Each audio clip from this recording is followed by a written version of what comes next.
各位凯迪车主们有没有发现，我们每次解开安全带之后，我们这个安全带卡后都会打在我们这个 B 柱塑料板上面，时间久了打来打去全是划痕，特别难看。因为这两个部分它都是硬塑料的，你们可以检查你们车子啊。而且我们正常行驶的过程中呢，走到烂路它还会产生异响，你们可以听一下啊，这个声音是不是很头疼？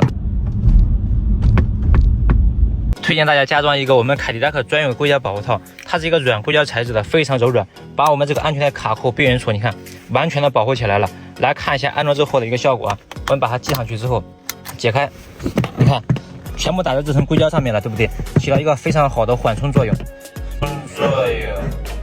我这个车子开了28000公里了，这个 B 柱还是非常干净啊，避免划痕的同时还能减少异响，好吧？有需要的车友可以点击左下角小黄车了解一下，非常值得推荐啊。